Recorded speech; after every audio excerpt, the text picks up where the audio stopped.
Salve, salve, queridos alunos do TR! Mais uma aula de literatura, mais uma aula sobre a arte de ler. Eu me empolgo, desculpa.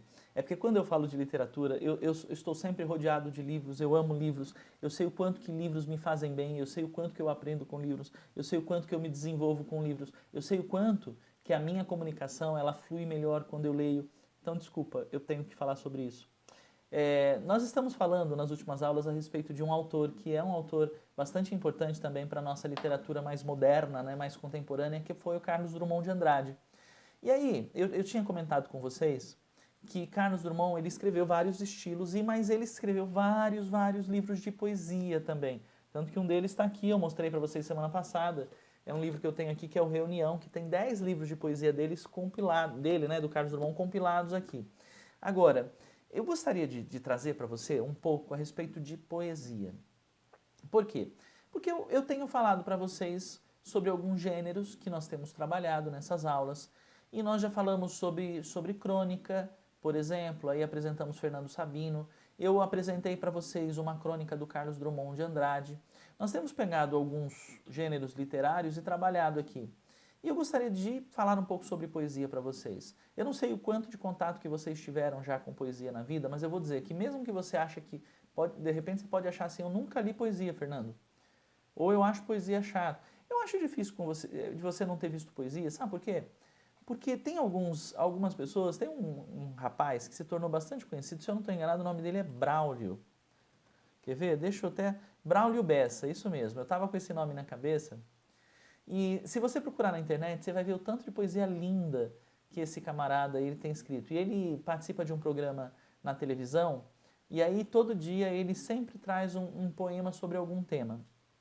E aí eu digo assim, eu estou falando do Braulio Bessa, por quê?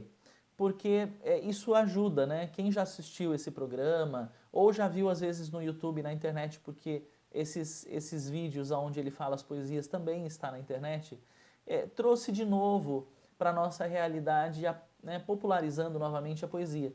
Porque a poesia já foi um gênero literário bastante lido, bastante apreciado, muito, e hoje nem sempre a gente dá valor para isso. Apesar de que, quando a gente fala sobre poesia, a poesia nasce muito linkada com música. Quando a gente fala de poesia, a poesia ela tem uma beleza, ela tem um lirismo, ela tem um poder de síntese da realidade, ela consegue traduzir a realidade em poucos versos, de uma maneira tão linda, tão bela, que acaba tocando o nosso coração. Geralmente, uma poesia ela tem um poder de tocar os nossos sentimentos. Por quê? Porque, em geral, eu digo, não são todas as poesias, mas, em geral, a maioria dos poemas que foram compostos, escritos, eles procuram traduzir de alguma maneira, de uma forma literária, aquilo que o poeta estava sentindo. Eu digo que não são todas as poesias, por quê? Não são todos os poemas que são assim, porque existem poemas, por exemplo, dentro de uma linha que nós chamamos de concretismo, ou dentro de uma linha clássica, onde a forma do poema, de se escrever o poema, era mais importante do que simplesmente o sentimento ali. Então, o sentimento, ou transmitir sentimento, se via o poema simplesmente como uma escultura. Então, quando você vê isso, o poema sendo esculpido por um poeta, nós temos aí poemas que não falam de sentimento, mas falam, por exemplo, de um vaso. Sim, existe poema falando sobre um vaso, sobre uma pedra, sobre a natureza e não necessariamente falando sobre sentimentos. E isso tá ok. É um tipo de poema dentro do que se chama poesia. Fernando, você está usando o termo poema, você está usando poesia, por quê? Eu costumo definir assim: poesia é a forma de escrever e de traduzir um sentimento ou falar sobre algo dentro de algumas características. Então, é um estilo de literatura, é um tipo literário, vamos dizer assim. E o poema seria a obra em si. Então, por exemplo, eu tenho este livro do Carlos Drummond, é um livro que tem um monte de poesia aqui dentro, um monte de poema, né? Um monte de poesia por quê? Porque o que está aqui dentro, a forma como se escreveu, tudo que se escreveu aqui, é em forma de poesia. Porém, se eu pegar por exemplo, ó, vou abrir aqui, ó, aleatoriamente eu abri num poema chamado A Noite Dissolve os Homens. Olha que interessante. Aí você fala assim, este texto especificamente aqui chamado A Noite Dissolve os Homens é um poema. Então, o poema é a obra de um gênero chamado poesia. Agora, deixa eu explicar uma coisa, porque isso é bacana de a gente falar, tá? Quando a gente fala de literatura, o que se chama literatura? Existem dois tipos de textos, assim, dois tipos de forma de se escrever. Porque a literatura é algo que foi escrito. Porém, você tem um texto que a gente pode dizer que não é literário. Por quê? Porque ele não trata de nada especificamente, ele não usa linguagem figurativa. Por exemplo, algumas características, tá? O texto não literário, ele tem o objetivo de informar você. Então, por exemplo, quando você pega sei lá, um jornal, uma revista, que simplesmente está contando para você sobre o novo filme que vai estrear na Netflix na semana que vem. Exemplo. Então, isso pode ser até na internet. E o que está falando lá no texto é simplesmente informativo. Quando você pega um remédio, um remédio qualquer, eu tenho que tomar eu estou com dor de cabeça, pega aquele remédio, né, de repente que vem dentro de uma caixinha, dentro da caixinha geralmente vem uma folha também, toda dobradinha, que é chamada de bula. O que é a bula? Ela é um texto informativo, que não é literário, e nesse texto, se você abrir lá, você vai ver que está lá falando quem pode tomar o remédio, quem não pode tomar, se tem algum efeito colateral o remédio, para que serve o remédio, como é que você deve usar o remédio. Esse tipo de texto, assim mesmo como um texto didático, porque você tem livros que você usa na escola para aprender geografia, para aprender ciências, para aprender português e matemática. Esses textos que explicam alguma regrinha e estão explicando para a gente alguma coisa técnica são textos não literários. Agora, quando a gente fala de poesia, a poesia está dentro do que a gente chama de texto literário. E a característica do texto literário é ele tem liberdade para fluir contando uma história e usando toda uma linguagem figurada, usando metáforas, fazendo comparações, mostrando os sentimentos de pessoas, de personagens criados. O texto literário ele flui de uma maneira ficcional muitas vezes. O texto pode ser literário e contar algo sobre a realidade, mas ele pode também não ser real, é simplesmente um universo paralelo que foi criado dentro da mente de alguém, e aí a pessoa ela escreve contando sobre algo que ela imaginou. E esse texto é literário. Aí você fala, Fernando, poesia é literário? É. A poesia é sobre a realidade? Pode ser. E a poesia, ela traduz a realidade? Ela traduz, mas de uma maneira literária. E é aí que eu quero contar isso para você. Por exemplo, eu vou pegar o exemplo, porque aí nós vamos brincar um pouco sobre esse tema de poesia, falar sobre isso. Eu gostaria até de fazer um desafio, e eu espero que você não fique constrangido de fazer isso, mas seria muito bacana se você também, presta atenção, a gente vai aprender sobre poesia, nós vamos conhecer algumas poesias e alguns poetas, e aí eu gostaria que você se dispusesse a se arriscar a fazer talvez um poema, 2 poemas, a escrever algum poema também. Você sabe que eu fiz um primeiro poema, que eu me lembre, quando eu estava no 7º ano, na 7ª série. E vocês que estão assistindo aqui, você já é alguém que está estudando ou na 7ª, ou no 8º, ou no nono ano.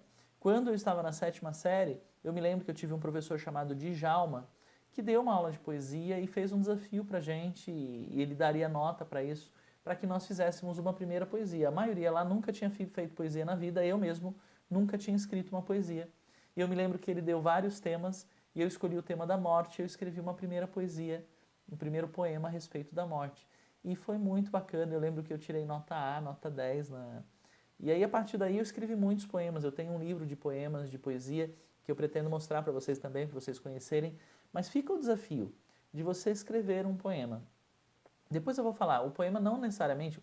Provavelmente, se você já ouviu, por exemplo, Braulio Bessa fazendo as suas declamações poéticas, você provavelmente sabe que a poesia que ele declama é uma poesia rimada. E é tão bonito também, é tão lindo. Eu amo as poesias cheias de rimas. Mas mais do que isso, a poesia pode não ter rima, mas ter uma musicalidade própria. Lembra que eu falei que quando a gente começa a estudar sobre poesia, no começo, poesia e música eram a mesma coisa, não existia poema só para ler sem cantar? Quando isso surge, quando você estudar literatura, você vai ver muito sobre isso lá na época do trovadorismo, lá atrás, na época da Idade Média. Você vai ver que os trovadores, eles escreviam, mas o que eles escreviam de poema era sempre musicado. Até que houve, num determinado momento da história, uma separação. Então, você podia ter a música, só a música, até sem letra, você tem a música clássica, e você poderia ter um poema simplesmente para ser lido e declamado. Mas, uma das características de poesia é musicalidade. Então você pode ter até mesmo um texto escrito que não está rimando em tudo, talvez rime um pouco em alguma coisa ou outra, mas ele tem uma cadência, uma musicalidade. Quando alguém lê, ele tem um desenho, a voz faz um desenho tão bonito e diferente que nos atrai, nos chama a atenção, dá vontade de ouvir. Até mesmo, tem poesias mais antigas que talvez se eu ler para você, e você vai ter experiência de conhecer algumas delas aqui, talvez você não entenda completamente a poesia por causa de uma ou outra palavra mais difícil e tal. Mas é tão gostoso ainda assim ouvir aquela poesia por causa daquela musicalidade, sabe? E isso é muito legal. Eu quero encerrar a aula de hoje. A poesia, o poema, ele pode ser muito, muito, muito grande, porque existem alguns tipos. Por exemplo, existe um tipo de poema que nós chamamos de poema épico, de gênero, né, tipo de poema épico ou epopeia, que é um poema que conta uma história. Nem todos os poemas ou poesia conta história, mas há alguns textos que são esses específicos poéticos que contam toda uma história em versos. Nós temos, dentro dos tipos de texto literário, nós temos o texto em prosa e nós temos o texto em versos. E aí você vai ver que poesia, via de regra, é escrita em versos. Então são versos que não são grandes, são curtos, e esse você vai formando estrofes usando versos. Então pensa num poema, se você já viu um poema escrito, cada linha do poema é um verso e o conjunto de versos são as estrofes. Eu posso até ter num texto em prosa. E o que é texto em prosa, Fernando? Tudo que é escrito normal. Qualquer texto que você pega, que você escreveu, né, é em prosa. Inclusive o não literário, ele é em prosa também. Então você está contando, deixou um bilhetinho para sua mãe falando assim: mãe, eu fui até a esquina na padaria comprar um chocolate, já estou voltando. Isso é um texto em prosa. Agora, se você coloca aqueles versos bonitinhos, às vezes até rimando e tal, aí a gente pode dizer que o texto está poético. Então, o tanto o texto escrito em prosa quanto o texto escrito em verso podem ter características poéticas. Carlos Drummond de Andrade teve dois filhos, Carlos Flávio e a Maria Julieta. Só que o Carlos Flávio, ele na verdade, ele nasceu e ele viveu apenas meia hora. Logo em seguida, meia hora depois, ele faleceu. E olha só, Carlos Drummond já era um poeta. Então, ele escreveu um pequeno poema, e você vai ver, é pequeno mesmo, falando sobre isso, que ele chamou de Aquele que Viveu. Quer ver? O que viveu meia hora. Eu quero encerrar a aula de hoje fazendo a leitura deste pequeno poema, e aí a gente vai lançar alguns desafios a partir deste momento, e você vai conhecer outros poemas de autores conhecidos, de autores importantes. Mas olha como uma situação da vida levou Carlos Drummond de Andrade a escrever sobre isso. E eu vou dizer para você, desde que eu escrevo também poemas, eu entendo, eu percebo que quando eu escrevo um poema sobre algo que eu estou vivendo, parece que aquilo que eu não estava entendendo direito por que estava vivendo, e eu estava confuso, estava triste, sei lá, me parece, eu tenho essa impressão como poeta também que sou, que quando eu escrevo, parece que as coisas elas ficam claras na minha mente. Parece que eu estou desvendando a minha alma, eu estou desvendando a minha essência. E eu tenho a impressão de que, de certa forma, a minha essência que é linda, que é bela, que vai além da minha personalidade, que as pessoas que leem o meu poema também vão ao invés de ver Fernando só essa parte física, elas vão ter a oportunidade de conhecer um pouco da essência do Fernando. Então, olha só o que Carlos Drummond de Andrade escreveu após o seu filho Carlos Flávio ter nascido e falecido. O que viveu meia hora? Nascer para não viver, só para ocupar estrito espaço numerado, ao sol e chuva, que meticulosamente vai delindo o número, enquanto o nome vai se autocorroendo na terra, nos arquivos, na mente volúvel ou cansada, até que um dia, trilhões de milênios antes do juízo final, não reste em qualquer átomo nada de uma hipótese de existência. Eu não quero falar nada sobre este poema neste momento, eu quero lançar para você algo. Eu vou colocar esse texto para você lá na Google Classroom. Eu quero que você leia uma, duas vezes, às vezes o poema, a poesia, você para poder perceber a alma do poeta ali, você tem que ler 2, 3, 4, 5 vezes o poema e deixar aquilo entrar dentro de você. Talvez você procure, né, talvez precise procurar alguma palavra no dicionário para ajudar a esclarecer algo. Mas eu quero que você faça esse trabalho. O poema é pequenininho nessa semana e que você lá na nossa Google Classroom você escreva para mim o que você entendeu sobre o que o autor esclareceu sobre isto que ele viveu no poema. Ok? Fica assim. Vai lá para a Google Classroom, responde as nossas atividades, leia o poema, escreva o que você entendeu e conversamos mais sobre isso na nossa próxima aula. Até mais!